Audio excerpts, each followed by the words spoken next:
What is going on, everybody? We're here. We are live over on RK Outpost Live for the last Sunday of the month, which is also the last Sunday of the year, which is also the last day of 2023. As always, I'm going to be joined by some of my top tier supporters, patrons, channel members, local supporters, all of that good stuff. You guys see them here each and every month. And it just so happens this was the perfect Sunday, the last Sunday culminating the entire year. I hope everybody's having a good week. I hope everybody's having a good holiday. I feel like everybody's sick right now. I was sick. I'm still a little bit sick over the past couple days. A lot of people here that you're going to hear from soon either are sick now or have been sick. It's that time of year when you get to meet everybody, talk to all your family, hang around a bunch of fucking kids that aren't yours or whatever, and all of a sudden you get sick. So that's just the way it is. But shout out to everybody in the chat. Let me say hi to some of you guys. I see Jay, I see CJ, I see green-haired anti-liberal, Stephen Brown, Wolf Mob, Guts the Black Swordsman, Hose A Taco, Raptors 50, War Monkey, Lars, Joshua Henderson, a lot of good people here. This is the second of 3 streams so far that I have planned today. Who knows if we'll add another one, but I will be going live at my normal 5:30 Eastern time over on RK Outpost for the last stream of the year there as well.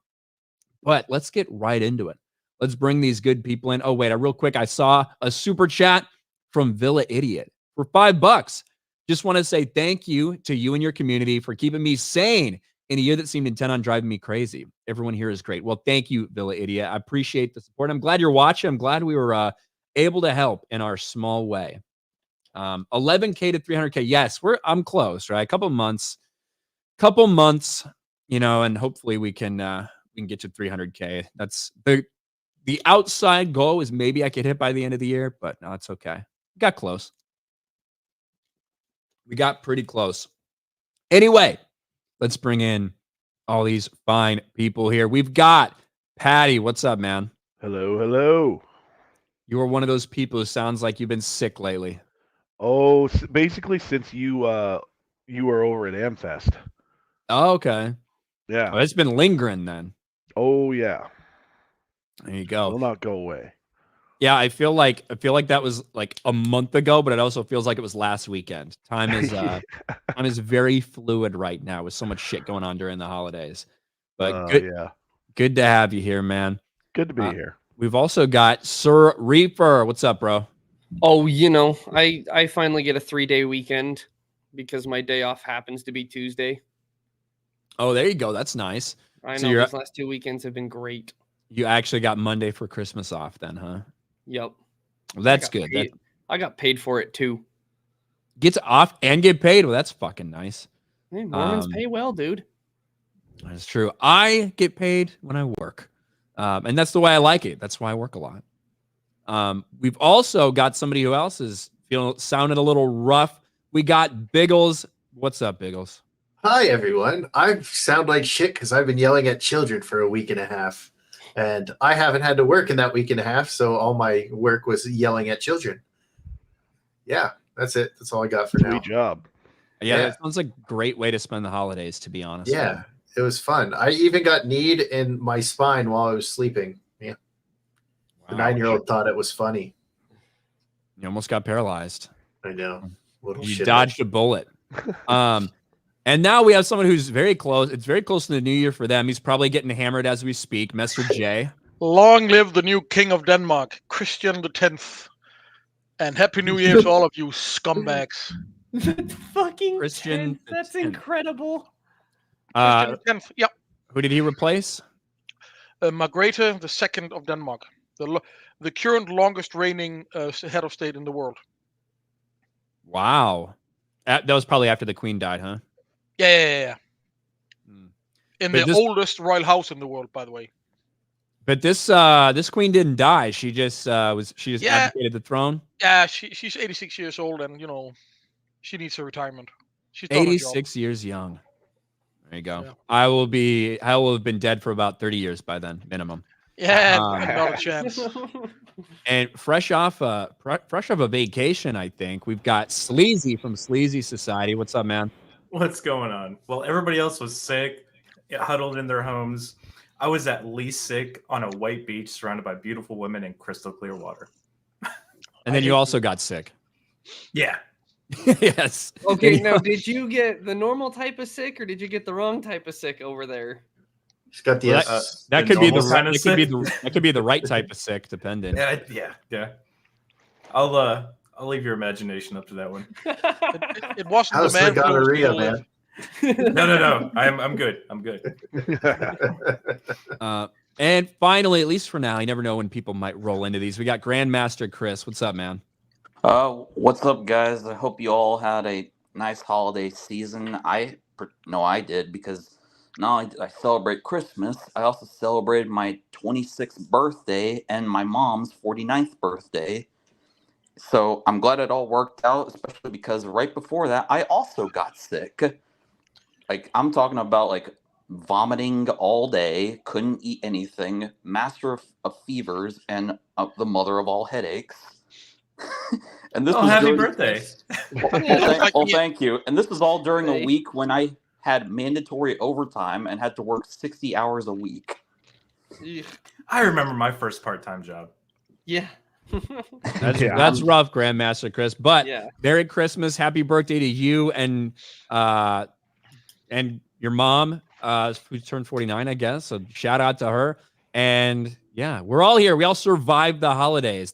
Was our fourth winter of death? I think with COVID, right? I think we're all still somehow making it through.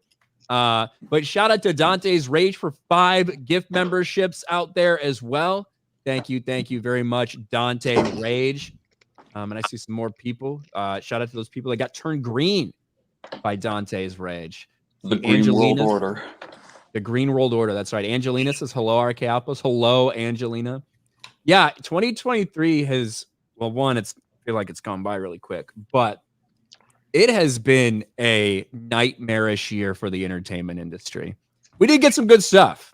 Things like Godzilla -1 recently that I think definitely on a lot of people's like close to the top of, really solid movies or shows that they watched in 2023. But holy cow, has it been a year of absolute dog shit for the most part. So I figure we could take this opportunity for everybody. And it doesn't matter if you're talking about video games or something released for Hollywood, an indie film, whatever. I felt like it'd be a good time for you guys to let us know what your biggest disaster of the year was, and what your best thing, what your best moment, video game, movie, whatever of 2023 also was. I talked about it a little bit over on Friday Night Tights. To me, the biggest woke disaster that you were talking about, one individual thing, it has to be the Marvels to me. Not because it was necessarily the worst quality thing, although it was fucking really damn close. But it was just a culmination of years of the decline of the Marvel Cinematic Universe, the biggest box office flop they've ever had, and something that we saw coming a mile away. And then the aftermath, the stands and shills cry and bitch and moan about it and try to justify it in some way. It was just the perfect storm, highlighting a terrible year for Marvel and for Disney when it comes to kind of woke nightmares. And funny enough, Aquaman 2, which is also going to be a financial failure, it has already passed the Marvels globally at the box office after 2 weeks of release. That's funny. There you go.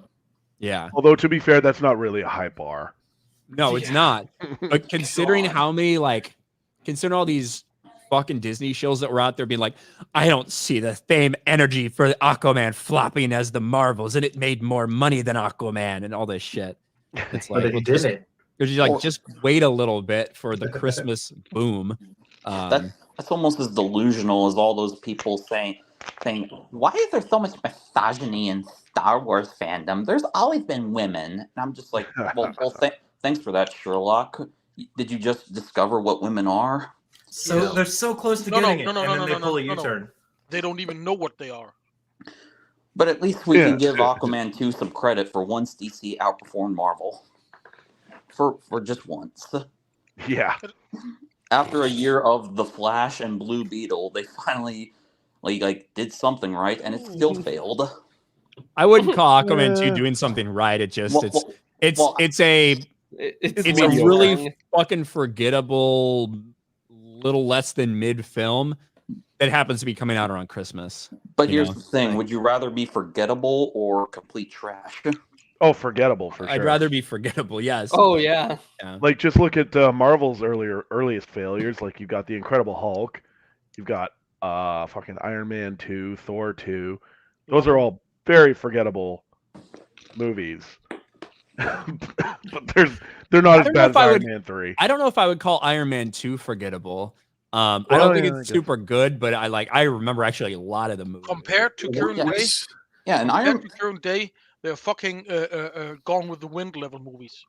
Yeah, and Iron Man 2, looking back, is actually pretty important. It's the movie that introduced Black Widow. Yeah, but Iron Man 2 sucked. I went into that movie.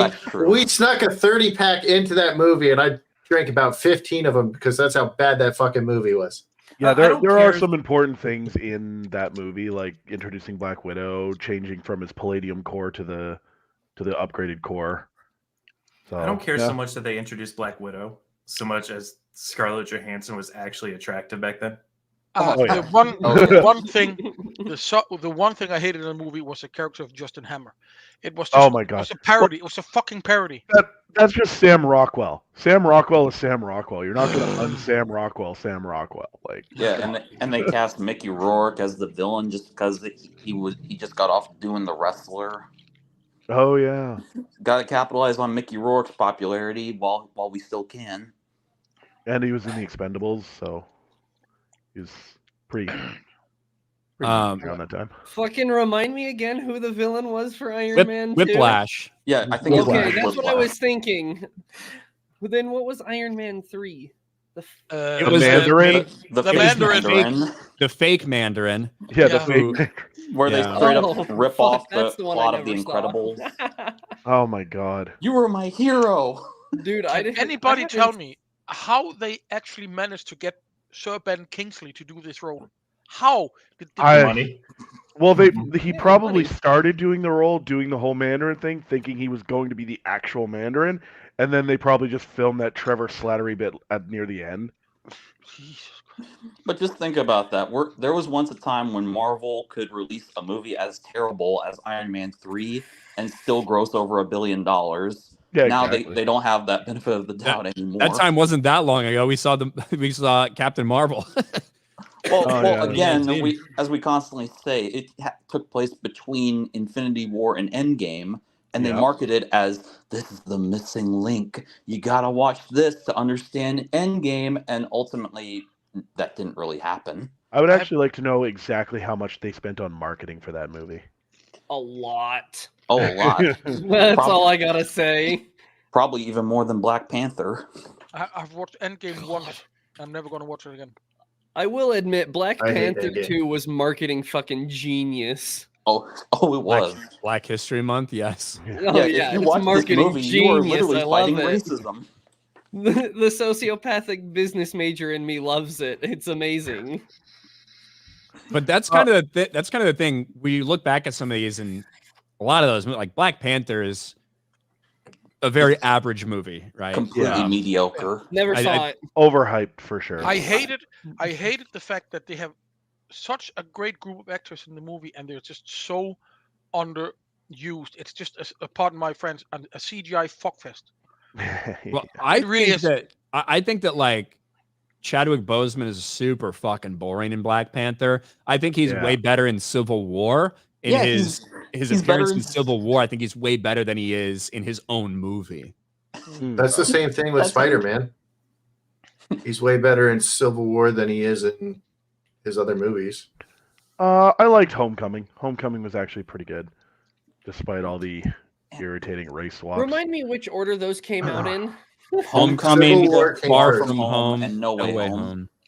Okay, so Far From Home. Villain was Mysterio.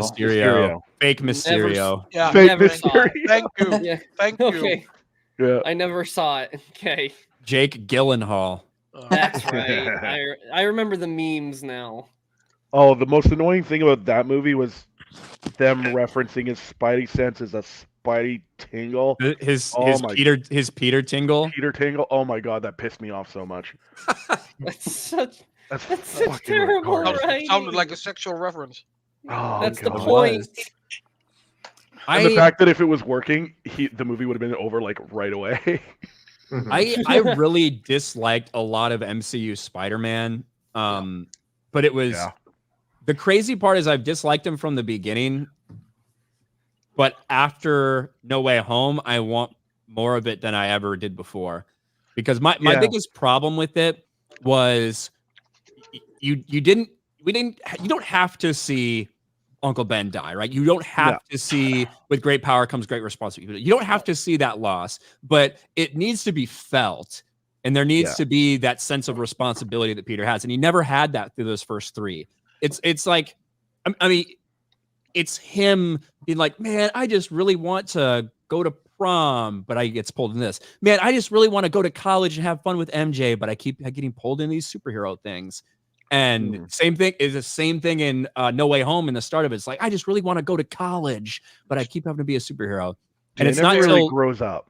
Yeah, he finally grows up when May dies, which like they give her that moment, they give her that sacrifice. But I think it kind of works when you have the other two Spider-Men to balance their losses off, and have that discussion with them. But that's when he finally does grow up and realize I have to sacrifice all of this, and this is who I'm going to be going forward. But the question is, will he actually grow up? Yeah, will they next write one? him that way at this point? It's To so be fair, fucking meta it's gotten there. But yes, it was good writing in No Way Home. I enjoyed that one. Mainly because I like seeing Toby again.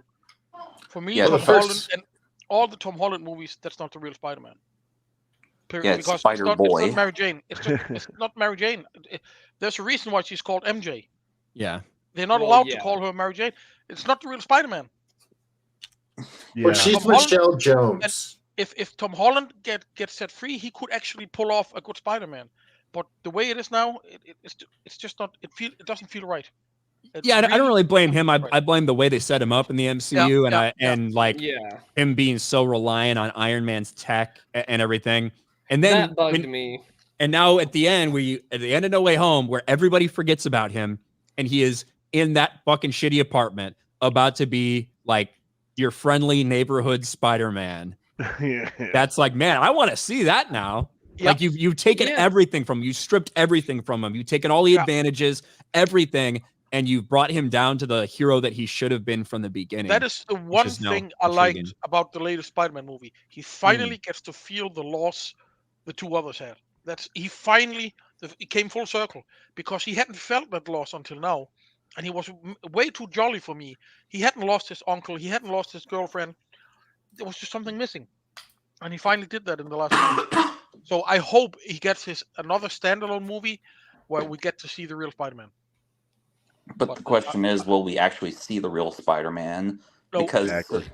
Because all these writers are so afraid of having characters actually change. Like, they just want them to stay the same. You have to write. They have to write a pain on him. Yeah. Sorry. Yeah, go ahead. I was just about to say, like, writers are so afraid to make characters change because they're like, well, it's working now. Now what?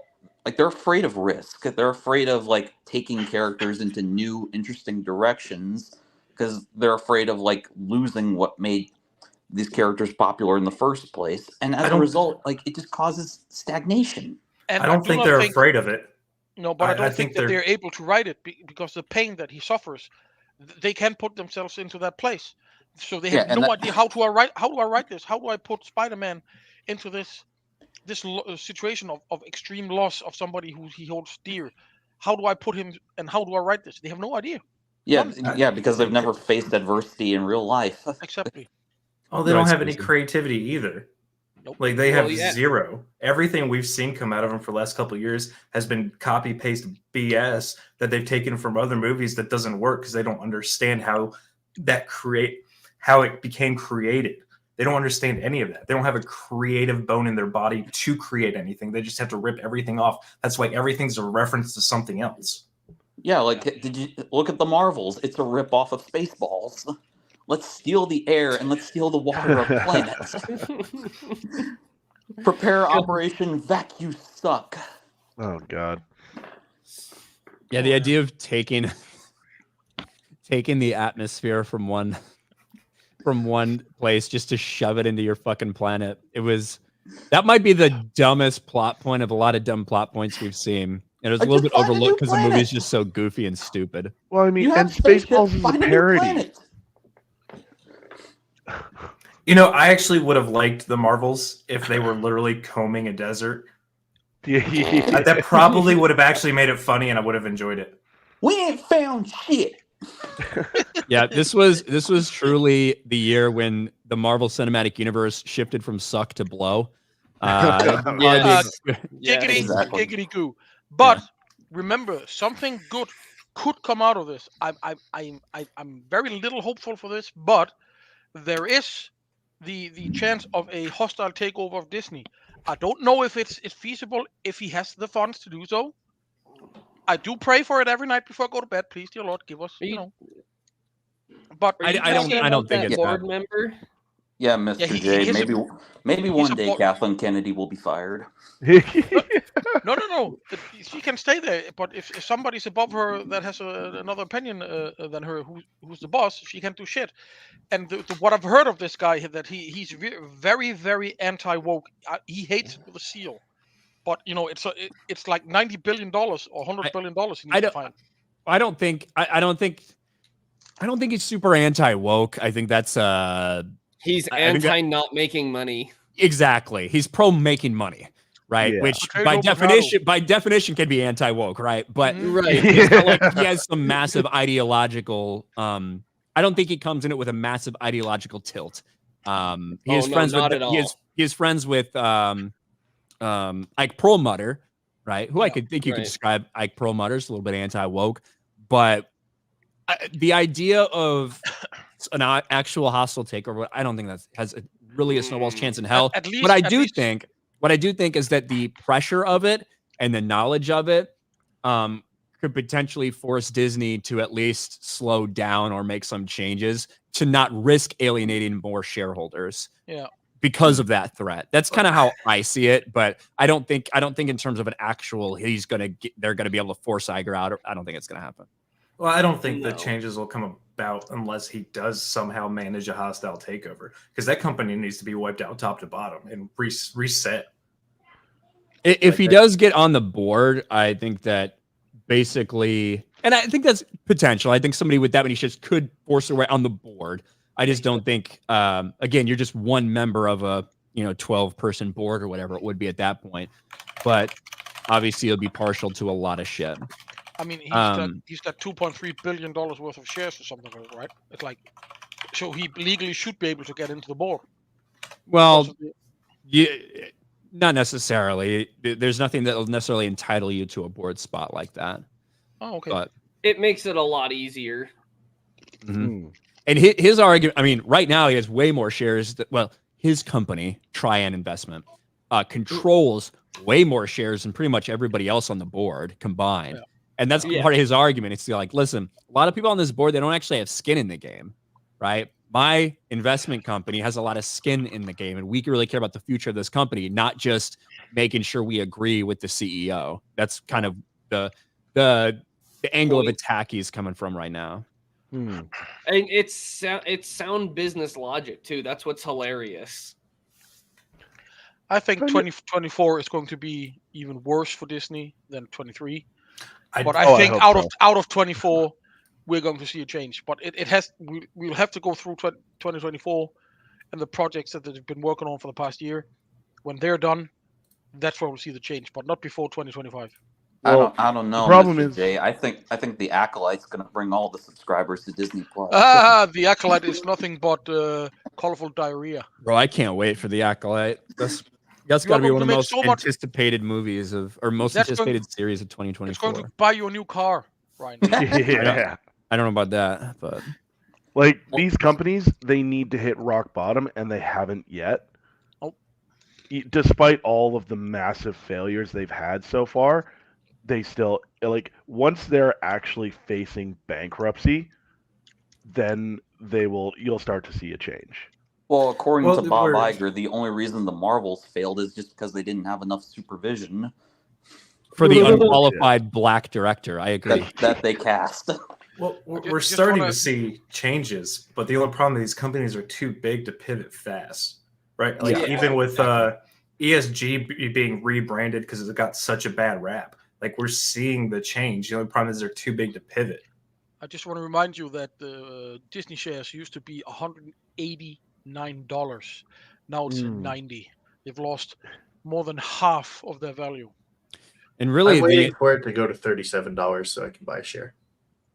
really, in the past year, it's been at the exact same spot. It's been up and downs and shit like that. Yeah. But for the past year, Bob Iger came back, did this whole thing. They're exactly the same spot they are shares wise. Yeah, but that's not acceptable for shareholders. 100% after they've lost so much. I agree. Hmm. And you're right. It takes a long time, and even if, again, movies take a long ass time to get made, right? Yeah, Movies just are like a from 2 or a 3 year production production standpoint. cycle. So Yeah. things that were set into motion, a year and a half ago that might come out a year from now, it's going to be tough for that to have really too much impact on changes that happen at a company now. So of course it definitely is a long turnaround if anybody actually even wants to turn around, period. I think we're going to see an increasing amount of cancellations, but mainly in shows for Disney Plus, not in the movies. Many of the shows they planned, I think they're going to be written off and just cancelled. And the movies they planned, they're going to finish those. They're going to put them out. They're going to fail, most of them. And then they're going to see, okay, the shareholders will then start put an extreme amount of pressure on them. Something needs to change. And then they have to go back to whatever thing works for them.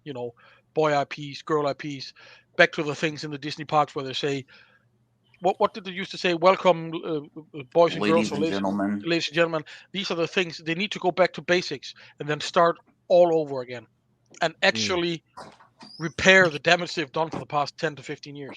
And that's going to take at least a decade. Yeah. I don't think they can do it and in a decade. No, it's not going to be. Dude, you are talking about a corporation that is larger than the East India Trading Company could have ever dreamed of. Yeah. Like, and for those that don't know, the East India Trading Company controlled, I want to say, close to 3/4 of the world at the height of their power as a Listen, independent I corporation. I don't want. They were the bad guys in the pirate movies. I don't want to burst your bubble. Yeah. I don't I want, was just about to say that. I don't want to burst your bubbles, but when the East India Company was at its height, it had a value of $7.9 trillion. So that's about, I don't know, 30 times the size of Disney. Is that before or after Bidenomics? No. This is when East India basically owned 2/3 of India. Okay, but That's like in today's money or whatever. Yeah. Yeah, Yeah, it's yeah. not it's not the valuation that matters. It's about exerting control, like influence over the entire, like the global And population. no company in Did- history. The only company that comes close is Standard Oil. In terms of the power they had at their height. There's don't never know. been this type of All right, cultural hold influence on. to compare. Here's Someone's the thing. eating. Who is it? Oh, Somewhat what?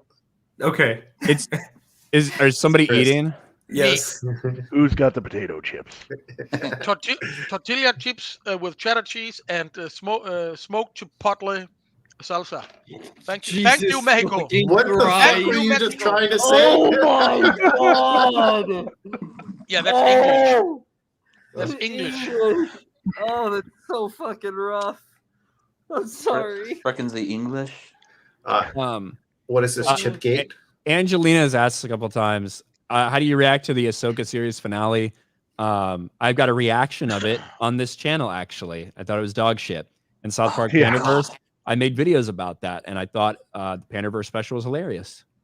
And we also talked about it whenever it came out on on this. Oh, did we? I don't Yeah. know. Yeah. The Pandaverse? Because I remember being in the conversation, and I think I focused more on no one can do shit anymore. Yeah, the handyman hilarious. subplot. Yeah. That was great. That was funny. I haven't watched the newest one yet that's out there where they take a shit on like OnlyFans. Yeah, OnlyFans and I think it's called the adults only. Yeah, I haven't done that one yet. It came out right as all the Twitch stuff was going on, which is pretty funny. That Twitch stuff. I'm so glad I missed that. I'm so glad I did. Oh, dude, it was incredible, but not for the sexual shit. It was just incredible from a meta standpoint. Oh my god. Twitch will even do got anything. naked. They will do anything short of being full-on porn actresses to make money. Well, hold on. I did a video because I got back and they were talking about it. They want to bring back that meta. They do. The CEO said he wants to bring it back. He just wants to have a way to censor the thumbnails for people who don't want to see it. Okay. We'll just turn Twitch into an 18 Good only fucking one. channel. So we get to see more naked Boogie. I was just about well, no. Oh. The Boogie best woogie. part were the Yabba VTubers, wugga wugga. bro. They were straight up putting just naked, like, hentai on screen. It was amazing. They were just like, fuck this. Twitch are fucking desperate. That's what they are. Yeah. They are. Twitch is ran by a bunch of fucking simps, is what it is. Well, like, okay. There's the reason that all this shit happens like this when it comes to sexualized content is because the way they see it, any type of limitations or any type of crackdown on sexualized content harms women way more than it does men, which is true.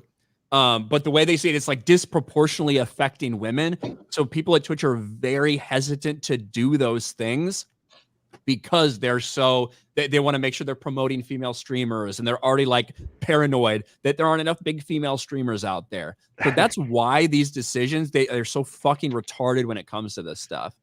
And at the end of the day, they can't allow it because of their advertisers. They just can't allow that shit. Well, that and they're missing out on the pipeline to OnlyFans, right? Because now they got to get all these fucking 14 and 6-year-old kids who steal their parents' credit cards to pay for fucking Twitch. Well, and then they go to OnlyFans the day they turn 18 and get a fucking credit card to pay for these stupid thoughts. Yeah. Did I say too much? But like, hey, can we just like let them do it here and get away with it and make more money? Like, of course they're gonna do that shit. Yeah, because why play video games when I can watch someone else play video games with their titties out? Yeah. Well, don't even play the video games. Don't you know how many great grandsons of ancient great warriors are jacking off to cartoons? Far be it for me to criticize boobs. I love boobs, but I love boobs too, like female boobs. I gotta clarify. That's like hold on, don't be a bigot. Blue, man. Don't be a bigot. Yeah, you can't only love female boobs. You've got to take the gawk too. Well, you just gotta clarify because we all know Az loves the male tits. Well, Chris, you gotta tell us what is a woman. Titties. And also, how dare you speak badly about the dead? And I would say R.I.P. Az, but then again, no one's ever really gone. Jesus. But mark my words, if Dave Filoni has his way, he's going to use the World Between Worlds to bring Anakin back to life. He has his way. Believe me, he has his way. Oh, exactly. If he hasn't been fired by now, he's not going anywhere. When I pray to God at night, I wish for Dave Filoni to get a chronic anal itch and arms that are an inch too short to reach down there to itch it. Well, I actually think that he's been having someone scratch that itch for him for years now, with a big massive dick. I think Dave Filoni's got that one handled. Speaking of which, have you guys seen like the whole controversy around Star Wars Theory and like him using Mark There Hamill's is no likeness? Controversy. People are just idiots. Yeah. I don't even think there's too much controversy. I think people are really blown up. And no one can tell when William Shatner's joking about it. That is because William Shatner has an IQ of 3,000, and the people who follow him are morons. Minus 100. It's like there's always going to be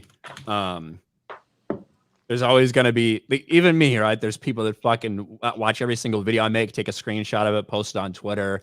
Fucking every tweet I make, they fucking take a screenshot of it, like blah blah blah. They love you. That shit happens when you have 3 million followers. It's gonna happen a lot. So it's like that's what we call a fan. Yeah. Oh yeah. Oh, dude, it's been crazy. as- Like as my and- channel grows, And like Drunk the Rico amount of talked about yesterday, Star Wars theory. He goes to bed every night thinking of the Lamborghini he drives. He good. He good. Yeah, Man, I think why so. would you drive a Lambo? Lambos suck. Bro, I'd be scared to fucking he's break got it. the biggest flex of all time. He beat cancer. Yeah, there you go. That's true. Like, that's the biggest flex. He's like, yeah, How can you you ain't gonna dislike push me around, dude. How can you dislike the man? He's just a fan. Yeah. He's always kind and respectful, and how can you dislike something like that? It's beyond me. These people are just morons. They're just idiots. Right. Real quick, Dom H, what's up, Dom? For $10, just want to wish everyone a happy New Year. Thank you, Dom. And that kind of does bring it back to our. Well, I want to know, you guys, what's your biggest fail in whatever category you want for 2023? So in movies, right? I've only seen 12 movies this year. And as you know, Ryan, Shazam 1 is one of my favorite superhero movies. Well, my biggest failure is Shazam 2 because I watched it and I wanted it to end within 10 minutes of the movie. And I hated every second of it. And I am still upset with my mother for wanting me to watch it with her. And I watched it. And I still, to this day, do not hate it. know who they made that movie for. What target group did they think of when they made this movie? I cannot think of it. It just baffles me. Who is it made for? Women? No. Men? No. Fans? No. Teenagers? No. Old people? No. Who? Well, they've said it already. They don't make it for anybody else but themselves. That Well, and that's Black obvious. Adam. And Black Adam. Black Adam was just here you have the female archaeologist, the superstar. She does everything. But you get in the two teenage superheroes, and of course the girl is the super expert in STEM, and the boy, he's just basically Humpty Dumpty. And I'm just thinking, who thought this was a good idea in the production? Who? Apparently, Dwayne Johnson thought it was a good idea. No, he thought the paycheck was good. Yeah, I was gonna say, are they really taking his input? And not that I'm saying it would be good, because in my opinion, I think The Rock is kind of stupid. Yeah. Well, I fully endorsed Joe Biden and Kamala Harris, and then 3 years later, he's like, I don't necessarily agree with my friends who like Biden. Like, shut the hell up, Rock. At least there is a light in the darkness. A show called Reacher. At least there's that. Oh yeah. Yes. I enjoy every second of it. Even when the women beat up guys, it actually looks realistic because these women have been trained hardcore in the army, that they actually can do these things. It's just a wholesome thing to see this big, as they call him, a kaiju, beating up everything and everybody. I enjoy every second of it. And on the video gaming side, you've got that new Super Mario RPG came out. It's actually a pretty good remake. I own that, but I haven't played it yet. It just looks good. Boring. If you remember the old game, it's actually pretty much the same thing, just updated visuals and all that. So Biggles was Shazam 2: Fury of the Gods. I think that's the only superhero movie I didn't watch actually this year. I didn't go and actually see that. I think it's the only superhero movie I watched. Yep. What makes sense? I have a list of my 12 movies I watched. It was Shazam 2, Vacation Friends 2, which I watched with Society Reviews from Bounding Into Comics, Jacob. And that movie has John Cena in it, and it sucked. But the first one was funny. Then I watched Murder Mystery 2 with Adam Sandler and Jennifer Anderson. I kind of liked that. I watched Creed 3. It was all right. I watched that Candy Cane Lane with Eddie Murphy, the new Christmas movie that came out this year. Eddie Murphy was funny in it. Let me interrupt you for a second. Jennifer Anderson? Anderson? What? Yeah, whatever. Aniston. Yeah, that chick. Rachel from Friends. Yeah, whatever. I don't know celebrities' names. Come on, leave me alone. You have it written down. I do. No. I have the name of the movie written down. Then I watched Totally Killer, which is definitely for a younger generation, but it's pretty funny because it's set in the 80s, and it's just a kid that's like Gen Z that's like holy shit, you can't say that. Like, why does no one want to, like, they just believe me because I'm a kid, because it's the 80s and it's like a culture shock thing. And then like people are murdering her mom's friends, which is pretty funny to me. And then I watched then I watched Five Nights at Freddy's, which I enjoyed. And then I watched Champions with Woody Harrelson, where he's like a coach and he's teaching special needs kids. Oh yeah. And I really enjoyed that movie. That was fun. Renfield is probably one of my favorite movies, with Nicolas Cage as Dracula.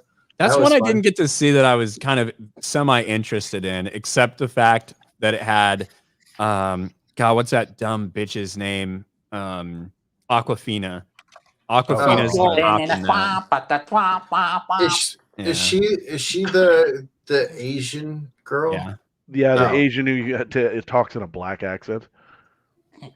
Yeah, I guess I didn't really enjoy that character as much, but I thought it was super funny. I enjoyed it, but I also like stupid stuff. Then Super Mario movie, and then John Wick 4, and then my favorite movie of the year was the Black Clover movie. For me, the biggest surprise for me was Oppenheimer. I liked the slow pace, and seeing suddenly Josh Hartnett back in a major role after how long it's been gone, 15 years. The Equalizer, the third installment, Extraction 2. I never saw the first one, but the second one really, really, really surprised me actually. I like Extraction. I like the Extraction. Both of the movies, they're not overly complicated or anything. It's just Chris Hemsworth kind of being a badass. Fairly straightforward plot. And then a movie I didn't see coming, The Pope's Exorcist.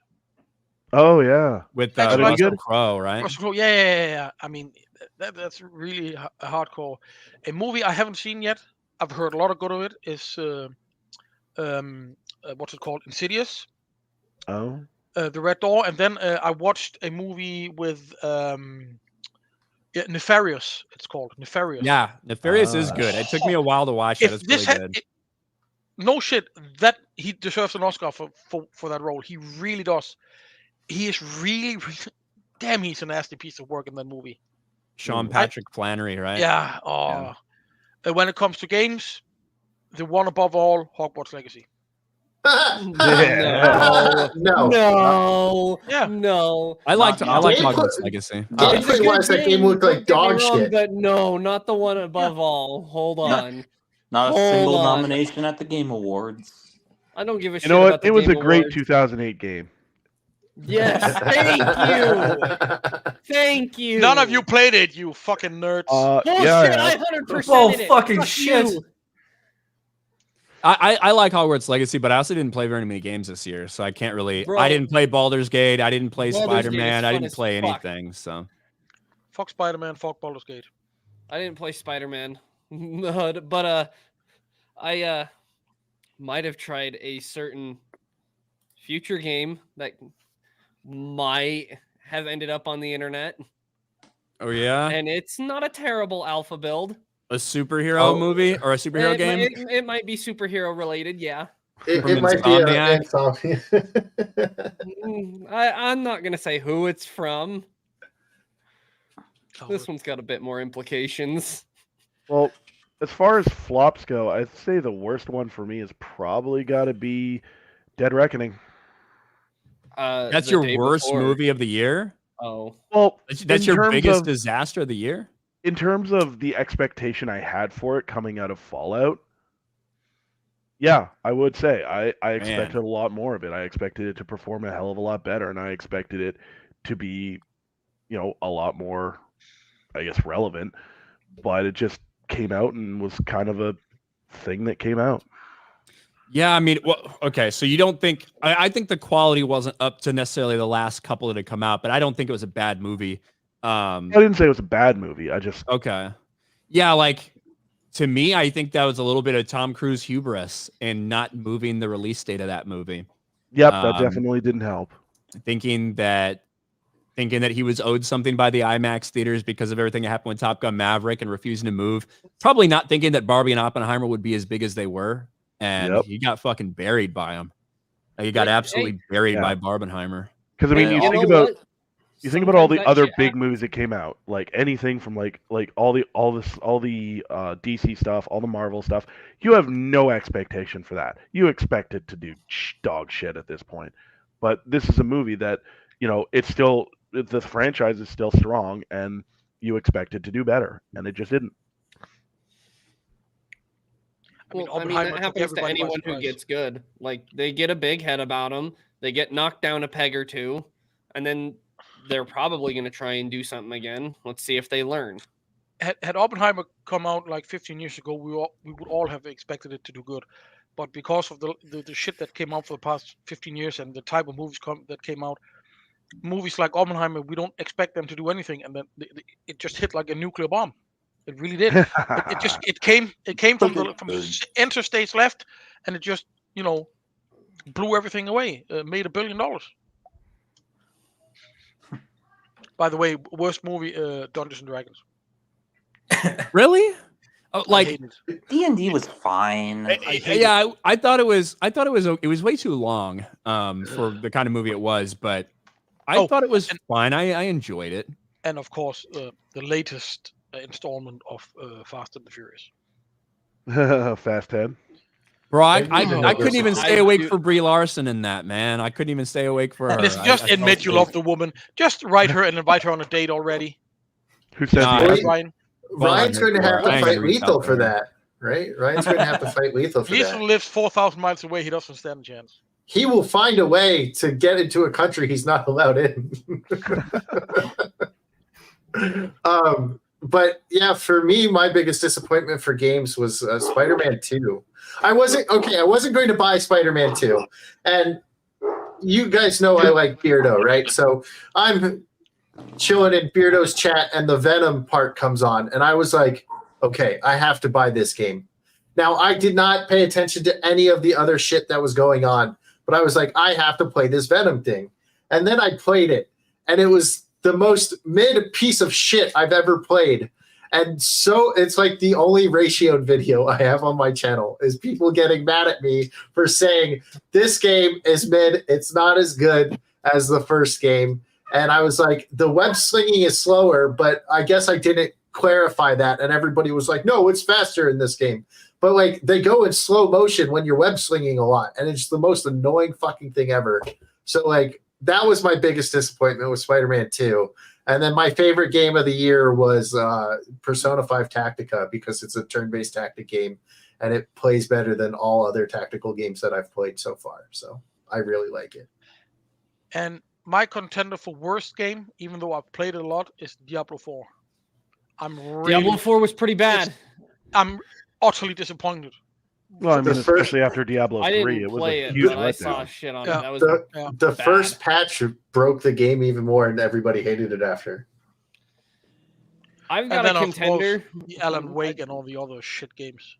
I didn't play those. I don't play that shit. I got a contender. Modern Warfare 23, because that ain't even a fucking game. Oh my god, that game! And they sold it terrible. for $70 fucking. Where the only thing that worked in the UI was the fucking store, because all of my friends bought it. Even my brother fucking bought it. I'm like, no. I think Anyway, you're still buying Modern Warfare. You get what you fucking deserve. I agree, and I'm trying to convince them to not ever buy it again. This one might have done it. It might have convinced my normie friends and brother to not buy Call of Duty. A game that surprised me, not because I've played it, because I've watched people play it. That's Party Animals. I've seen the amount of fun people have in that game. Yeah, it's fun. It's a very simple concept. I was cracking up watching those streams of Party Animals. It's just Gang Beast with objectives. That's all it is. Yeah, but Gang Beast devs killed Gang Beasts, so... Yeah, it's one of those games that is objectively like stupid and dumb and retarded, But just because you have a couple other people there with you playing it, it becomes really fun. It's just the competitive aspect. You know what I mean? And alcohol. any- Alcohol Did helps any too. of you play Jedi Survivor? Star Wars Jedi Survivor? No. Yeah, I played I it. played a little bit of it. I've got about 35 hours of footage that I wanted to edit together for fun, but didn't have time. And it's meh. I just get bored of those games. Well, it once again, it's baby's first Dark Souls, and if you want to play a roguelike, you might as well just go play fucking Elden Ring right now, no matter what console you're on. Because that's the most accessible one in the fucking series. Well, I don't mind that, and that actually kind of like reminds me of what we used to get out of a lot of Star Wars games. It's like, hey, look at this successful game or successful genre. Let's do this with a Star Wars skin and put a story in it. But it really all comes down to, is the story good? And I actually think the gameplay is fine for those Jedi games. And I think there's something really slick about the lightsaber moves and the way it feels. I much prefer the actual like Jedi Knight 2, Jedi Outcast, and Jedi Academy lightsaber combat. But the real question is, how's the story? And to me, I'm just not invested in the Jedi Survivor or Jedi Fallen Order story. I just don't like it. I think it falls short. There is a game this year. Pretty much my conclusion. Like I said, I was editing shit together, and I've got pretty much all the commentary done. I just need to put the bright B-roll footage behind it, and sifting through 35 hours is time consuming because I don't name files. Did any of you play Dredge? No. It's actually a really, really good game. Very, very simple. It's a Lovecraftian game where you actually drive a fishing boat and have to do quests and daylight and nighttime, and it's really, really, really scary. Have any of you played Redfall? Yeah, sorry, go ahead. Has any of you played Redfall? No. So I saw a tweet that said, "Oh man, this game's so underrated." Guess how many players are active on Redfall? 3.5. 3.5, very close. That's probably the half guy. Yeah, it was 3. 3 active players on Redfall. What?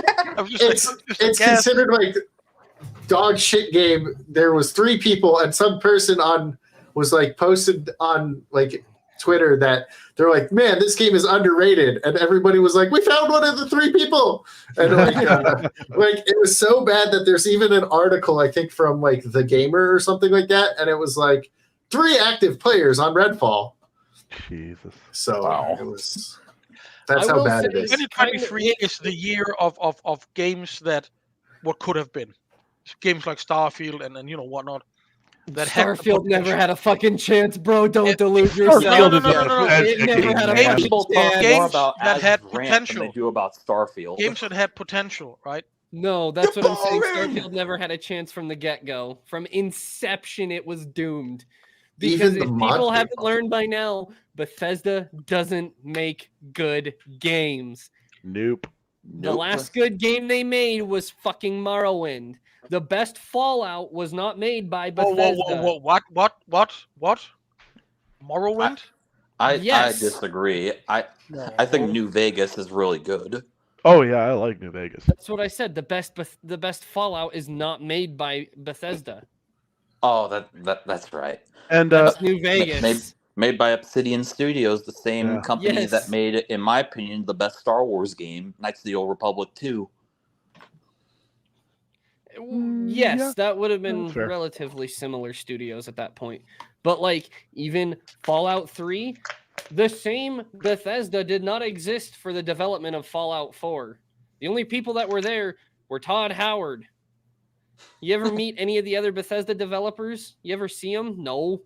I do, because that's what I follow as game devs, which is why I hated fucking Ghosts or Call of Duty since Ghosts. It's fucking sucked since then. I never played Call of Duty. The game. I agree, Reefer. I was just about to say, for me, the worst game of the year for me is Modern Warfare 3, because I have been so checked out with Call of Duty, and it pisses me off to no end that the games somehow, year after year, continue to get worse, and people still buy it anyway. And Modern Warfare 3 might be the worst game in the series. It might be worse than Vanguard. It's so terrible. And Vanguard is the kind of game where it's so unpolished that if you go to the store to buy a new emote, instead of like emo, whatever the emote is, it will literally be like co-text, like _1. They forgot to add names to the emotes in that game, and people Couldn't still even get their eat store this right. shit up anyway because I remember Modern Warfare 2 back in the day was so good. Yeah, well, guess what? That was over 10 years ago. 16 to be exact. And guess what? A lot of the people Almost who worked 17. on those old games that you love so much, they're not there anymore. The people who made the original Modern Warfare are over at Respawn making Titanfall, Jeremy's favorite game. Well, a couple of them have left Respawn at this point. That's how far we're talking. You know, like companies, they tend to get worse when the people who made them famous leave. Like for me, one of my favorite game series of all time is Mass Effect, which was made by BioWare. But a lot of the people who made BioWare great in the beginning are not there anymore, which leads to complete disasters like Andromeda, one of the worst games I've ever played. I've got a better BioWare disaster for you in the back of my mind, and you're making me reminisce. I had forgotten all about that game. Thank you very much. Well, let me bring another ghost back from the dead. Fucking Anthem. Oh man, that was a good. That was a nightmare. God! I like Anthem. What the thing about Anthem was that everyone was so hyped for it initially because some of like the teasers, it did look fucking cool. Those pre-generated, pre-scripted cinematic trailers looked fucking awesome, didn't they? Well, I don't even remember if it was all cinematic or not. So there was a whole bunch of cinematic, and the initial gameplay was a vertical slice of gameplay that was pre-scripted. Exactly. Right? Yeah. So a vertical slice of gameplay, for those that don't know, is when you take a chunk of the game, like literally one path. Like if you're doing something like Baldur's Gate, it's one path through to the objective, which is like a grand total of maybe 3 minutes. And this one was pre-scripted to the point to where they had it run on a bot on an engine that didn't exist because it was made in a 3D render program using assets in tandem with the game engine. Like it was the fakest shit ever. I mean, the gameplay itself was, decently fun, and it could have made a good platform for like an Armor Wars game if you wanted to make an Iron Man game. But the game itself was just a huge letdown. Well, it wasn't even that. You could block off quests by accidentally moving through the world, right? And it wasn't advertised as that. It wasn't a fucking tactician quest line RPG. You weren't playing Baldur's Gate with that shit. This was an action adventure. This was supposed to be an action adventure, which is all we fucking get anymore. Sorry. Yeah, remember the old days when RPGs were actually RPGs? Yep. Instead of action adventures with skill trees. Dude, I have over 400 hours in Cyberpunk, and I'm still pissed about that. Do not buy Cyberpunk. I wasn't going to buy it anyway, but thank you for reassuring me. I'm old enough to remember the days when we bought a game in a box. It was ready and done. And the number of games. Listen, and we never ever heard of games that didn't work when we bought them. Never, because they all worked when we bought them. They had to. You couldn't update them. You know what I mean? The consoles didn't have internet connection. Remember Pandemic's Battlefront 2, where they didn't have to rehaul the entire progression system 6 months in because it was a microtransaction loot fest? But it was gambling. Anyway, I'm not sure. Sleazy, what's your biggest disaster of 2023? Oh god. Okay, so I'm gonna have to break this down a little bit. So as far as movies that I was looking forward to that flopped and were absolute disasters and deserved it, I would say the Napoleon movie. Yeah. For gaming companies, Creative Assembly, they fucking deserve all the hate they've got the last couple months. Remind me who that one is. All right, so they used to make the Total War games. Well, sort of. Okay. So they put out Pharaoh Total War, and that was an absolute disaster. And then they were producing Hyenas, which was a woke feminist fucking battle royale game. Oh and my God. it got so bad they just shut down the entire wing of the production studio and fired them all. Oh, that's pretty fucking bad. Nice. Wow. It's incredible. Yeah, so That's gonna happen. I feel like that's been happening a lot this year. Is like game studios just have a bomb and they shut down. Yeah, Like the day They didn't even before release. developers. They shut it down before it released. They were like, "This is dog shit." Y'all The are Gollum fucking fired. studio did the same thing, right? That and what was the fucking zombie one? Days Gone or Past Day Day before. Day Before, yeah. Mm. Well, that wasn't really a game. That was just like they strung a bunch of shit together and then they're like sold it. And it's like the only one Steam's like, it doesn't matter how much you paid for it or played it. You can There will always return it be now. enough idiots that will pre-order the game for them to make money, and that's why they do it. Yeah, don't pre-order Don't games. pre-order. Don't Never pre-order pre-order. games. Never. Just wait. However, I will You say the still biggest have- win. Oh, The go for biggest it. win for game of the year, I'm going to say, is Rogue Trader. Rogue Trader. I haven't played that one. Oh, it's the Warhammer Fantastic. 40K. It's made by the Wrath of Oh. Righteousness people and Kingmaker people, the Path of or the Pathfinder people. It sticks to the lore incredibly well, and that's why I love it. Because I'm a huge 40K nerd. Like most of those books behind me are 40K. Yep. And it sticks to so much lore that I'm happy because over the last couple of years, the fucking weirdos have gotten into 40K where they're trying to change everything. So the fact that they're Yeah, sticking to good the lore, fucking luck. Yeah, they are very protective of 40K. God, Yeah. you, I know, I Thank got a lot of hate. God. You guys Thank have the God. expensive paintable model autism, not the good at math or engineering. I Thank promise I haven't spent more than like $15,000 on 40K. Oh my stuff. god! Now that So you're not line, yet. Hey, I understand that. Okay, I understand that. I've spent so much money on stuff. Okay, now that the line is That's- back, Boxes now that on the top line of is back- boxes on top of boxes, just all there. Listen, now that the line is back, shit is about to go down. I'm just saying, the line is Yeah, back. fuck the lion. No, I Avada Kedavra. I get it, sleazy. That's I was that heresy. way- I was that way for Magic the Gathering. Holy fuck! I spent so much money on cardboard. I Well, still have a box full of cards from 96 and 97 lying around. I had over $8,000 worth of cards stolen from me when I moved. welcome to my my Yu-Gi-Oh story of me losing over $8,000 worth of cards. Yup. And one of my cards was worth like hundreds of $1,000s actually. I had about a foiled out modern deck, which those are $600 to begin with.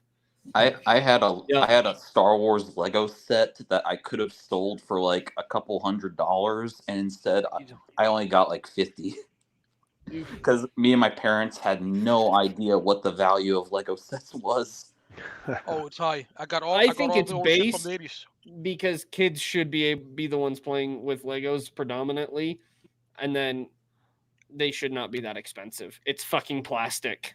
Some of the old castles I have lying around from the 80s, that I got for Christmas, are worth $2,000-3,000. God, it's so crazy. That's insane. We have plastic boards that are shaped to look like a moon landscape, right? Just one of these, $200. And Damn. God knows how many I have lying around because I had an aunt working at Legos, so we got Legos twice a year, birthday and Christmas. All the expensive shit today, I have it all. Lucky fucking bastard. You know what I Yep. got? A collection of used computer parts from the mid 2000s that are absolute dog shit. Well, That's Oh, what no. that's what my hyperfixation got me. you win some, you lose some. No, Did anybody else go yet for their worst of the year? No, not I didn't. I Grandmaster just Chris, let's hear it. well, I did mention what my worst game of the year was, which was Modern Warfare. But in terms of, well, for me, I have a worst show and a worst movie. For me, the worst movie of the year, for me at least, was Indiana Jones 5. I hated that movie so damn much because I love Indiana Jones. The first 3 movies, because there are, in fact, only 3 movies, are some of the greatest action adventure movies of all time. And to see one of my favorite characters ever just get talked down to and beaten down by some obnoxious feminazi bitch like Phoebe Waller-Bridge with her giant mole on her face just pissed me off to no end. Because, and to make it even worse, like, they didn't even have a religious artifact. Like, they didn't have a Christian artifact. They could have done anything. You could have done a story about going to Atlantis, about finding Thor's hammer or something like that. But no, it's time travel. Let's take a little dial and go back in time, and let's have Indiana Jones be like, I'm so depressed, I just want to stay here. And the obnoxious bitch punches him out and takes him back. Like, he can't even make the choice himself. It's so terrible. Oh my god, I hate that movie. It's worse. For me, it's worse than the Marvels, because at least with the Marvels, I can laugh at how bad it is. Indiana Jones 5 is really bad. I got depressed thinking about it. They actually thought they were making a great movie, and then they lost $250 million. Yeah, an Indiana Jones movie flopping. Imagine saying that. Imagine that. Imagine a Star Wars movie flopping. Yeah, imagine going back in time, using the Dial of Destiny to go back in time to 1989, to when people just got out of the theaters of Last Crusade, and telling those people, hey, a few years from now, there's going to be an Indiana Jones movie, and it's going to flop. They think you guys are crazy. Because first of all, why would there be any more movies? The ending of Last Crusade is so perfect, with them riding off the sunset. And second of all, how can it be so bad that it would flop? Well, The Last Crusade is literally one of the top 5 best movies ever made when it comes to fantasy / science fiction. Yeah, Last Crusade is that above Raiders, or is Raiders also in the top 5? For me, Raiders is not top 5. It's like 6 or 7, but so does that mean Lord of the Rings has the first 3? No, you just count them as 3. One. Well, according to Chris Stuckman, the only thing that's worthwhile is Return of the King. Oh, Jesus Christ! And according to him, I think Raiders is better than Last Crusade. But I love Last Crusade. It's fucking awesome. I love everything. And the sad thing is, and you guys are right, they should have finished off. The one thing we still need is the Spear of Destiny. That's the one last Christian thing they need to find. The Spear of Destiny. We have everything else. Didn't they do that in a game? They might have. There might have been a game surrounding that, but it was also in the movie. Like that's what he was supposed to be looking for, right? In Dial of Destiny. And then he happens upon the Dial of Destiny. It becomes about that. They do that, I think. Right? In the beginning, in the opening fucking thing. I can't tell you because I'm not going to watch this movie on the pain of death. I only saw it once and I never Not even if it's free. I leave the pain to you, Ryan. I will just sit back and laugh at your pain and enjoy your misery watching these shitty movies. I'm thinking, not gonna lie. Thank God it's not me. Yeah, I'm not gonna lie. That's why I watch you guys, because I don't have to watch these shitty ass movies. Yeah. Dude, life is too short. Listen, Ryan gets paid to see this shit. I'm not going to put money up to go watch that shit. Nope. Right. So yeah, for me, I saw. What's the fucking Quentin Tarantino movie where everyone's vampires? Killer of the Flower Moon. No, where everyone's no, that's from dusk to something from dusk till dawn. From dusk till dawn. Yeah, I saw that. Listen, I saw that for the first time this year when my dad come down to move his shit. He come down. Yeah, dude, I'm from the mountains. Don't make fun of how I speak. Okay, he came down from up north. God. To move his garage and shit here, because I'm taking care of his house, one of his houses, I guess. No, his house, because the other one is for work. Anyway, I'm not rich. Dad is. Nice. Yes. You know, Dad's helping me get back on my feet. The scene in that movie with Salma Hayek is probably the best movie scene it was ever made. Ever made. A fucking experience, because I was cooked off my ass, and I'm like, what the hell am I watching?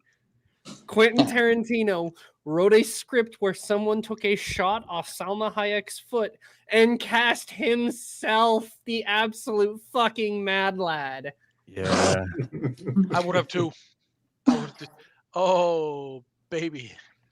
Oh my god. Yeah, Quentin Tarantino gave no fucks. He does Nope. not. He still doesn't. Hey, shout out to Graph Tanker. A little while ago, became a channel member. Thank you, Graph Tanker. Thank Appreciate that. Hell yeah. So yeah, for me, Indiana Jones 5 was my worst movie. My worst show is Ahsoka. I hated Ahsoka so freaking much. Not only because of the way they completely butcher Grand Admiral Thrawn, but also just the fact that it's so obvious what they were doing. The whole member berries. Look, it's Anakin. Don't you love Anakin? Don't you love Clone Wars? And just to see all these idiots just going, Star Wars is saved! Star Wars is saved! He's the Filoni's the guy, everyone. And I just thought, are we watching the same show? Are we watching the same show? Best part about that show was I didn't actually have to pay to watch it because it was all posted on Twitter. It ended. That's true. The best thing about the show. It ended. This is the Clone Wars. Yeah. Honestly, I don't think the people that talk about Ahsoka saying it's good actually watch it, and they just say, "I'm a Star Wars fan." Well, Of course they because don't. it was only watched by 800,000 people. That's even worse than like an average episode of Monday Night Raw. So yeah. Well, to be fair, like Samba TV numbers doesn't encapsulate everybody who watch it. Right? It's just the people that have those qualifying TVs and shit. Right. Reality, like millions of people did watch it, but yeah, in comparison to a lot of the other things, it was tied with Andor for the one that people watched the most, the least of the entire fucking any Star Wars shit they put out. I at least heard that Andor had some good elements, just some. I think Andor is a well-made show. I just have virtually zero interest in the character of Andor. I don't fucking care about him. And then you had Grease in space. What? I don't know what that was. Grease in space. Oh, you're talking about Boba Fett? Yeah. Yeah, that was last year. It's easy to forget. And the Obi-Wan show, and you know, nobody's talking about these shows. Are they going to get another season? What's going on? Nobody cares. It's Star Wars, and literally nobody gives a shit. How did we end up here? It's just because the way these shows work is the first episode comes out, they throw out all the member berries, and everyone's like, "Yay, so good!" And then by the end of it, everyone's like, "Wow, that really actually was shit. People were right." The only show I watched is The Mandalorian. Yeah, and that was shit too. It had good elements. There was things there that, you know, the way the show was built, but then the Gina thing happened, and I'm just like, no, fuck it, goodbye. Right. Well, for me, that was the moment when I gave up hope on Star Wars. Because before that, I thought maybe there's a chance they can turn this around. Maybe they can realize that they made a mistake and they'll take turns to correct it. But then they fire Gina, and I realized they're never going to change. Vertical Horizons, you hit the nail with the hammer just on the head. Boom. Coloring book of Boba Fett. Exactly. Yeah. The problem with Star Wars is it died when the EU was rendered non-canon. Thank you, Patty. Thank you. Yes. Because from that point onward, everyone will always have that question in the back of their mind. Okay, is this permanent? Is this canon? Or will it be deleted in 10 years from now? And my question is, why even delete it in the first place? Because all you do is just pick and choose from elements of it. Well, that's why That's exactly why. Is because now you can rip it off again. Yeah, exactly. The whole reason why they left Ahsoka in that other galaxy is so they can bring back the Yuzon Vong and turn them into the scrolls from Secret Invasion. A big giant immigration allegory. Why can't we come to your galaxy too? There's plenty of space. They said it outright. They said that they wanted to have the creative freedom to do whatever they wanted. And by creative freedom, they of course mean let's make the same exact movie as A New Hope. Well, exactly. They don't have that shit. So yeah, for me, those were my two worst. Very shortly, my favorite movie I'd probably say Oppenheimer.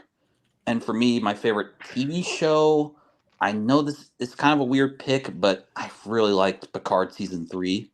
Like, it's so nice to actually get some good Star Trek for once. And then, of course, they follow it up with Strange New Worlds. Like, they will never learn. I mean, Picard season 3 had a lot of good, but it had just as much bad. First of all, the way they fly the Enterprise around in the end like it's a fucking race car. Give me a fucking break. When they enter the bridge, Jedi. The entire lighting of the bridge, the way Federation ships are supposed to be warm and welcoming. Right, like and not this shit. Not a fan of the lighting, not a fan of the swearing. But they did a lot of good.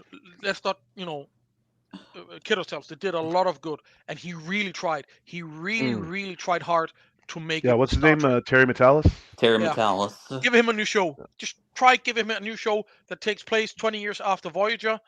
He can even reuse some of the old actors that could still be, active officers and whatnot. And just try giving him a show. Just try. He deserves it.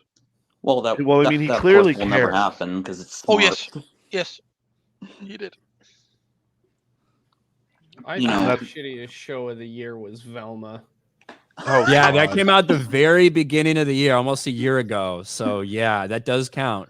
And God, that show was fucking god awful.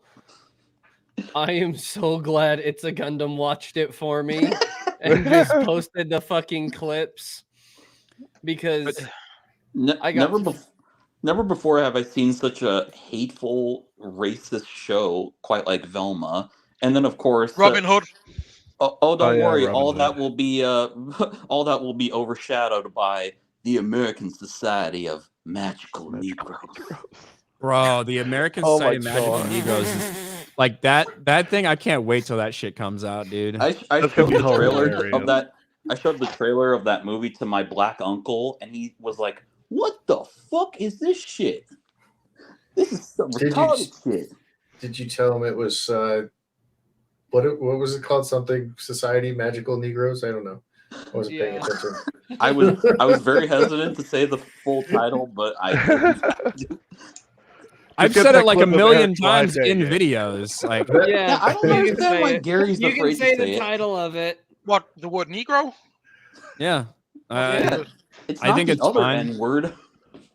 It's the not color an black in N-bomb. Spanish. Hold on, Ryan. You've got to promise me you'll do one thing when you review that movie. All right. You got to wear the shirt, the band shirt. You've got to wear it while you do it. Even better, he should wear the Black Panther outfit. Got it right there. Yes, sir. Yes. Yes. Yes. You gotta wear that while you do the review. That's fucking incredible. So this shirt is from the Chattanooga Lookouts. I figured it said Nougat. It does, yeah. Is that like a semi-pro sports team?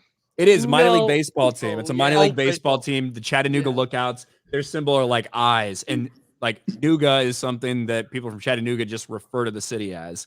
Who wants to say that whole fucking word? But that's the problem is when people see that, they don't think circles, they think eyes. Eyes, yeah. Well, what it would be though, which still would make sense and make it even more of a shit post. Right, but still. That would be Nigeria, like the country. Yeah.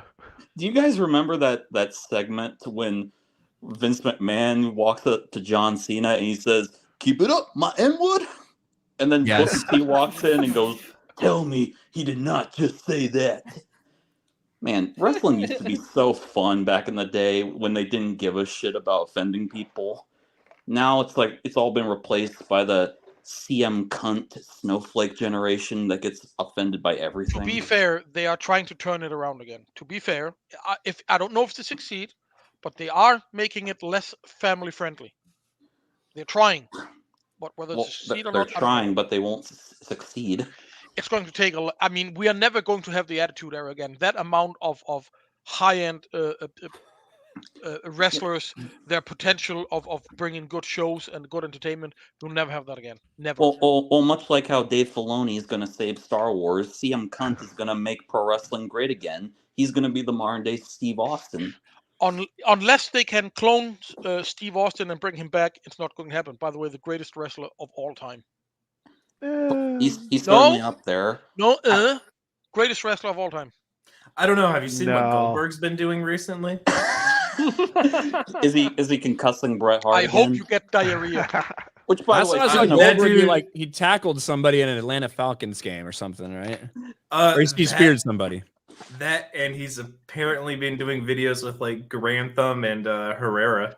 Oh, really? There's That's cool. Spider Christ. Yeah. There's a movie we have forgotten. Joshua Henderson said it. We have forgotten a movie. what? Snow White. That's not coming out till Weird. 2025. Yeah. Yeah, of course. They got delayed. That They was gotta clearly the reach- words of movie of Coming 2023, disaster. right? Yeah. But Ryan, I mean, if we're going to go to individual people fails, Ryan, you are going I'd say to it's make between. so much money next year. You are going to be so fucking rich with all the dog shit coming out. You are going to you're going to throw money around you. You and Jeremy just wee money, wee all that money, wee. It's going to be interesting because there's going to be not a lot of things coming out next year, to be honest with you. The slate is very on both streaming and theatrical. The slate is pretty slim. yeah, when I saw you and Jeremy going through the list of all the movies coming out in 2024, I just thought, wow.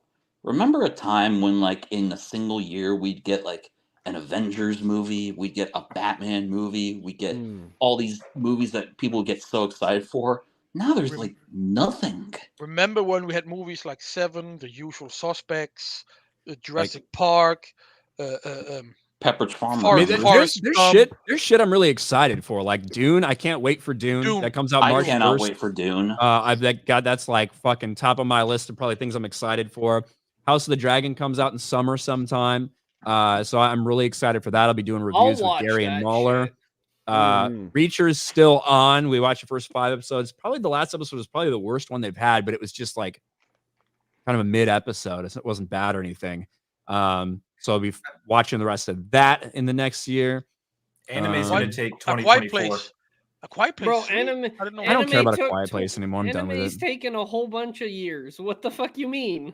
No, Batman I is mean, coming like, out. for the normies. Like, Oh, yeah, of course we probably. fucking know anime's fucking better than the shit coming out, but the fucking normies are starting to get into it. Like, okay, all this shit they're producing is garbage. And I've got friends who have never wanted to watch anime, never given a fuck about anime. Like, hey man, what's a good anime to watch? It's like, oh, okay, I got you. Well, yeah, and then you hit him with the Full Metal Alchemist Brotherhood. Teach him about God right off rip. No. That you always start. Boku no Pico. No, the first thing you watch, the first thing you watch when you start watching anime is Akira. You always start there. Always. That's classic. No. Because you've yes. got to give them something that they can enjoy, which means fight Sarifa? scenes. Sarifa. Akira is the top of anime. No, world. There's anybody just getting into anime, I give them 3 things. Literally 3 things: Goblin Slayer, Demon Hell yeah! Slayer, Demon Slayer, and when I got reincarnated as a slime. Oh my god. Oh my god, really? Slime is good Yeah. though. No, it's a good show. It's got decent fight scenes. It's still being produced, and it's a decent watch. It's not anything crazy that's going to turn them off to it, and it's not anything that's super boring that's going to turn them off of anime. These are shows that are going to get people interested just because they're good. It's not like you're watching 700 episodes of fucking Naruto or 1,000 episodes of One Piece. No, where do I have to not watch this ever forever. give I anyone don't need to Naruto watch all the to episodes of One start. Piece. I've been there It's since entry 1999. level.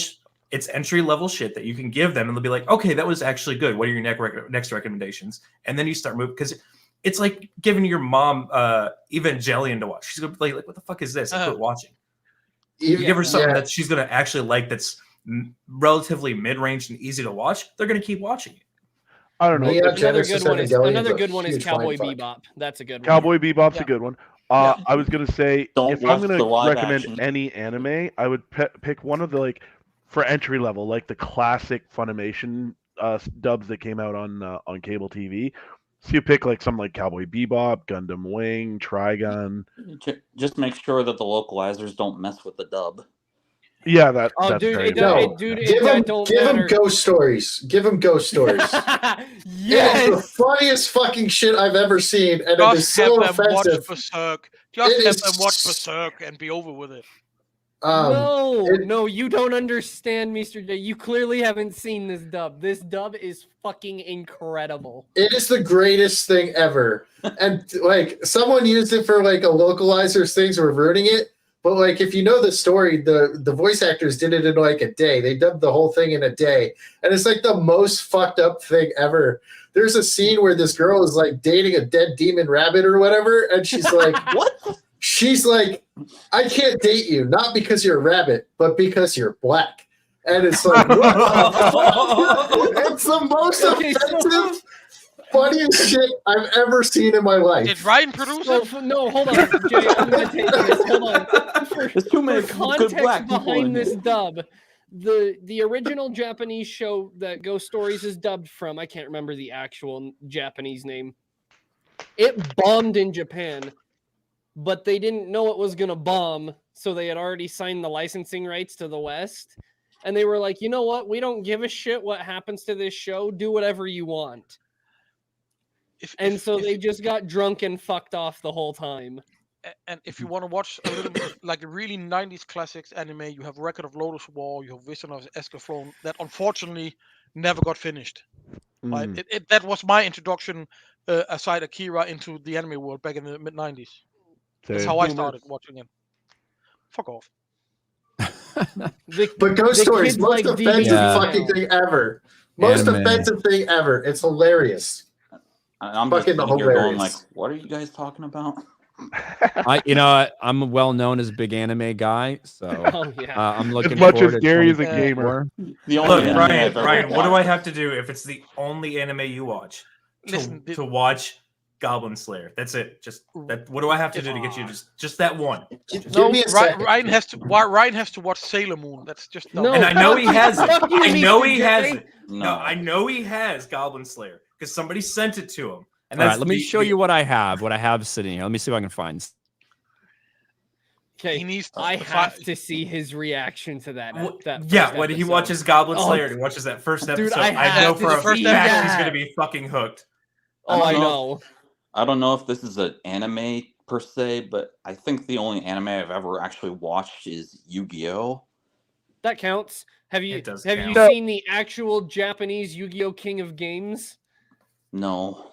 Because Yugi straight up murders people in that shit.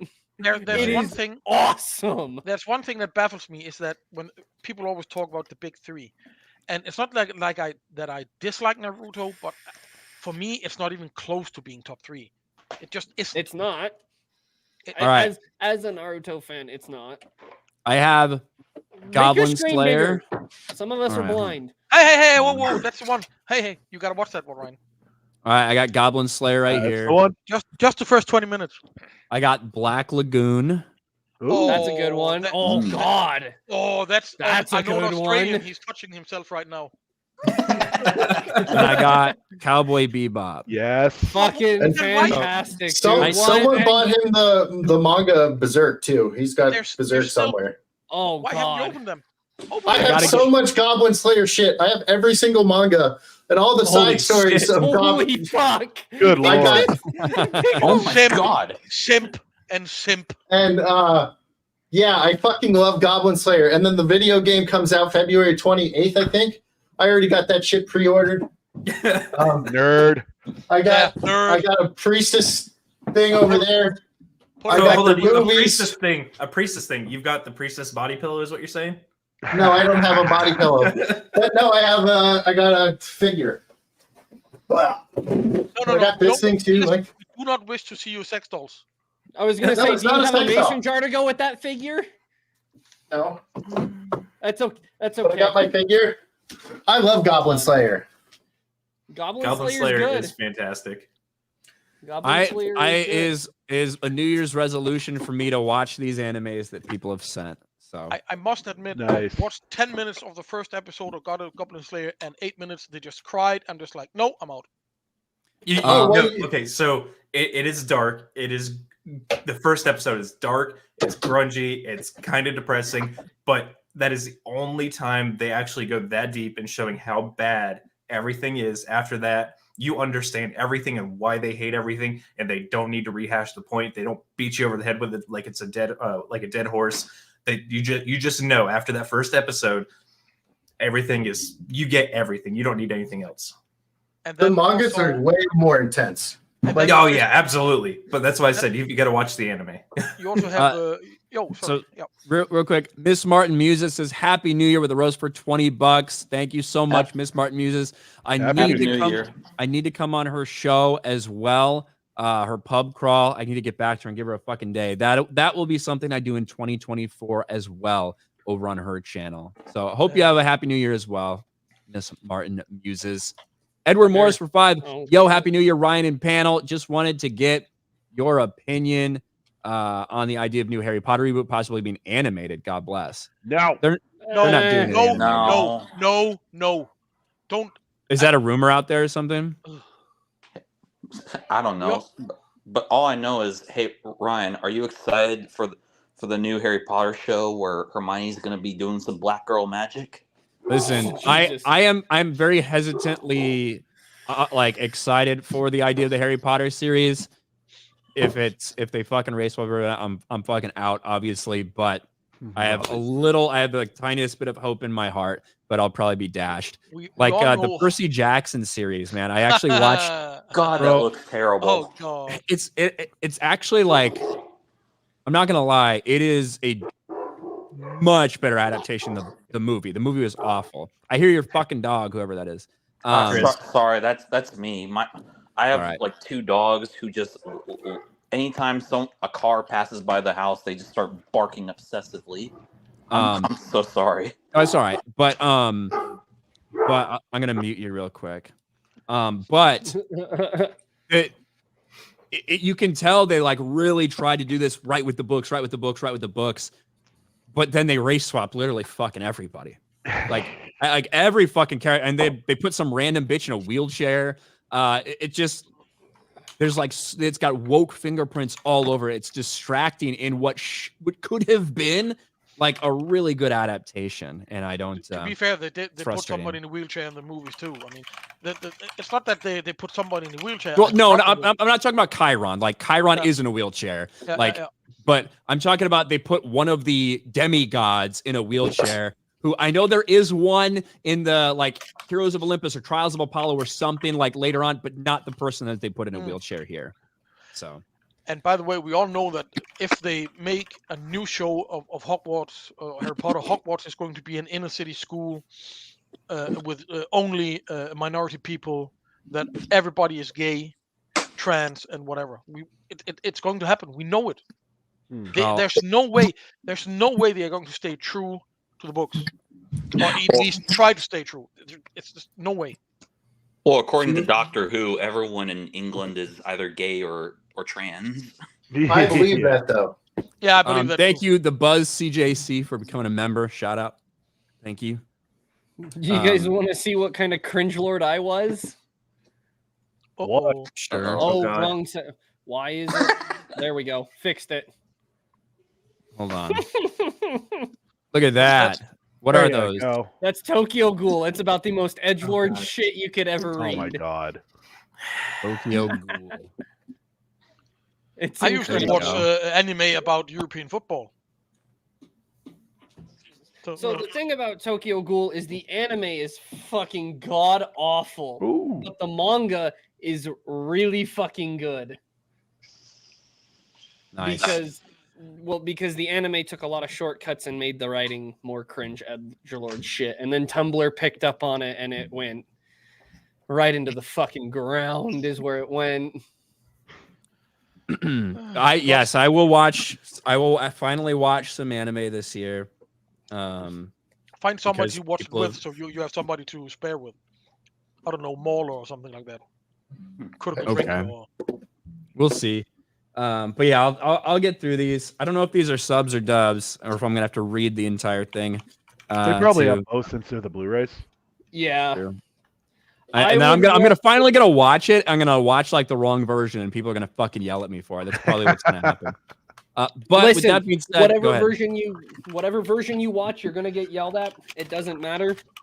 I don't know how the dubs are on those. Well, Cowboy Bebop you can watch in English. That's an easy one to watch in English. I don't know about Goblin Slayer and Black Lagoon because I watched them in Japanese. They used to be really good at dubbing back in the late 90s and the early 2000s. It used to be really good, and it's just been gradually becoming worse and worse and worse. Well, they quit dubbing and they started localizing. Yeah. Yeah. I heard about that controversy too. So it's been going on for years. That's why anybody who's like, you should watch the subs or the dubs, it's like it doesn't fucking matter. It's all localized anyway. Put it this way: if you choose to watch the Black Lagoon, watch it with Lethal. That is by far his most favorite anime. I mean, there's nothing that comes close. That's what he told me. Neon Genesis Evangelion is Lethal's favorite anime. He told me it was Black Lagoon. But anyway, we've been going an hour and a half, guys. I appreciate all these guys being here. If you guys don't know, these are my top tier, whether it's a channel member over on the other channel, Raging Ryan level 3, top tier patrons, top tier local supporters. These guys support me and have supported me for a long time. So go and support them as well. If they have channels, if they have stuff you want to follow. Some of these guys do. Some of them are just here to talk shit.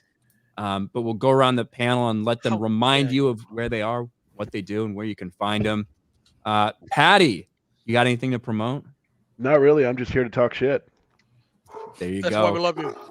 Well, thanks for being here, man. Biggles, who is also modding and putting everything in the chat too. Where can people find you and what do you do? So I'm doing a whole new stuff coming next year. So I'm going to take off my playthroughs because those don't really do very well. But every Wednesday, I'm going to be talking about Goblin Slayer. Yay. And then I might want to join in. Every second Monday, I'm going to, the Wednesdays are going to be videos, but every second Monday of each month, I'm going to do the show I've been doing where I talk about anime and stuff. So if you guys want to come on one of those, you can let me know and we'll do it. So yeah, I'll be that Biggles Mets, youtube.com/BigglesMets or whatever. That's me. I'm going to try to put the links in, but they haven't been working for some reason. So they've been working for me. Like you said, Sleazy's wasn't working, but it worked when I clicked on it. So I don't know. Okay. Well, then I'll try again to get those out. So yeah, I'm going to be talking about Goblin Slayer like every Wednesday because I have every single anime in English. So, or not anime, manga. I do own the anime though. So bring some effort, learn Japanese. I have been. Thank you, ass clown. I'm even buying a video game that's the whole point is how to learn Japanese, and you get to kill people while you do it. So fuck off. Send me a link in Discord, Biggles. All right, let me see if you can do it after stream. I'm just sending me a link in Discord. Will do. Mr. J, got anything to promote? No, leave me alone. There you go. It's only a couple hours till the new year for you, right? 2 hours and 19 minutes, if I make it that long. Well, happy New Year's. I haven't had alcohol since May. I don't drink that much anymore. So get fucked up. I'm half a bottle down in a bottle already of rum. There. Havana Club. There you go. Sleazy Society, man. Where are you? What do you talk about? Where can people find you? All right, find me at Sleazy Society. Biggles is trying to get the links. But I talk about movies, TV shows, anything that annoys me, and I'm going to be traveling the world over the next year. So I'm going to be doing some videos while I'm out and abroad, including the normal stuff. So if you want to hear what I think about good shows, as rare as they are coming out, or how much I laugh at woke weirdos, you should check out my channel. There you go. And yeah, the link works for me fine. So working okay for me. Sir Reaper, where can people find you for your literal shit takes? Yeah, my literal shit takes, because I use Twitter from the shitter. It's kind of my little 5-minute, 6-minute break from work when I got a shit. That's all I do. Don't tweet. I don't actually tweet much. I just scroll it on the shitter. So if you ever see anything from me, just know there was a fucking mudslide coming out while I wrote that tweet. There you go. That's the image you leave everybody with. So follow him there. Grandmaster Chris, what are you up to, man? Nothing much other than 2024 is probably going to be a busy year for me because I I'm planning on going back to college, and I'm going to be taking a computer programming course. Maybe one day me and Reefer can discuss building PCs, because he's apparently an expert at that. And also, I wouldn't call myself an expert, more like a redneck engineer.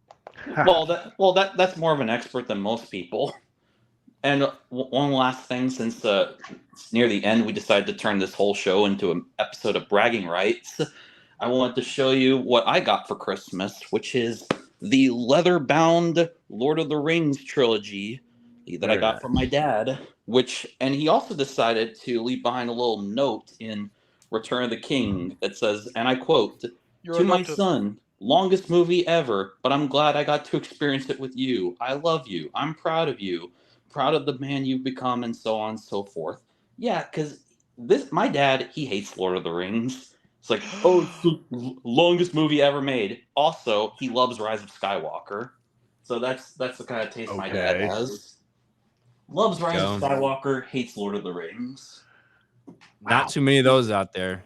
I got the 3rd edition Hobbit book. Bro, those books are sick. Yeah, they look amazing. Like, they've got like those look great. Old school symbols and whatnot. It's sexy. Very cool, man. Very cool. Well, thank you to everybody for joining us for over an hour and a half over here on the RK Outpost live channel. I will be live in 1 hour and 46 minutes over on my main channel to do the normal stream. And we'll I don't think I'll go long enough to ring in the new year over there, but we will be streaming over there. So shout out to all these guys, follow these guys, support all these guys, and we will talk to you next month. Let's see what day that's going to be. For January, it's going to be the 28th. So we'll see you guys on the 28th, 4 weeks from now, right back here on this channel, same time. All right, guys, we'll talk to you later. Peace. Happy New Year. Happy New Year. Bye.